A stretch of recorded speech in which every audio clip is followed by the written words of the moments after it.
عن جندب ابن عبد الله البجلي رضي الله عنه قال صلى رسول الله صلى الله عليه وسلم يوم النحر ثم خطب ثم ذبح وقال من ذبح قبل أن يصلي فليذبح أخرى مكانها ومن لم يذبح فليذبح بسم الله.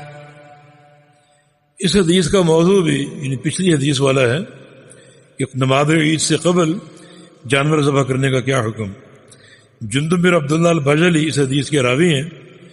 فرماتے ہیں کہ صلی رسول اللہ صلی اللہ علیہ وسلم یوم النحر، رسول اللہ صلی اللہ علیہ وسلم نے یوم النحر یعنی نحر والے دن، قربانی والے دن عید کی نماز پڑھائی. ثم خطب، پھر خطبہ ارشاد فرمایا. ثم ذبح، پھر آپ نے اپنا جانور ذبح کیا.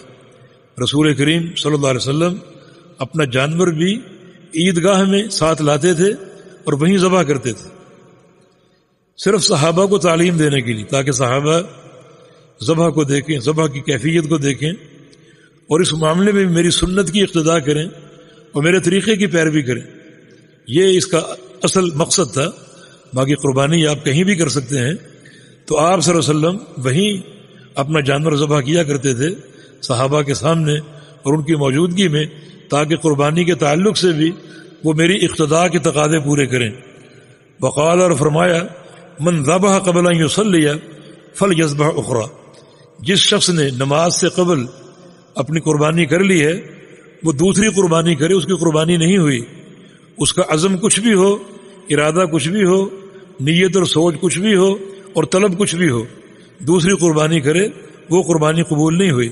فلیذبح اخری مکانہا، اس کی جگہ دوسری قربانی کرے. ومن لم یذبح فلیذبح بسم اللہ، اور جس شخص نے نماز سے قبل اپنی قربانی ذبح نہیں کی، اب چونکہ وہ نماز پڑھ چکا ہے لہذا اللہ کا نام لے کر اپنا جانور ذبح کر لے.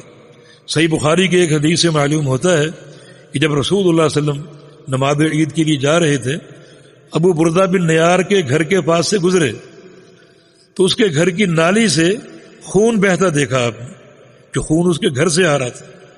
آپ وہاں رک گئے، یہ خون کیسا ہے؟ ابو بردہ کو بلایا، پوچھا یہ کیسا خون ہے؟ تب انہوں نے انکشاف کیا کہ میں نے اپنا جانور ذبح کر لی. تو رسول اللہ صلی اللہ علیہ وسلم نے ابو بردہ کو بھی تعلیم دی، اور پھر عید کے میدان میں بھی آپ صلی اللہ علیہ وسلم نے اپنے خطبے میں اس مسئلے کا ذکر کیا کہ ممکن ہے ابو بردہ والا عمل کسی اور نے بھی کر لیا ہو، تاکہ اصلاح ہو جائے اور جو صحیح طریقہ ہے دین اسلام کا، شریعت مطہرہ کا، اس کو لوگ سمجھیں اور اس کو قبول کریں. جی.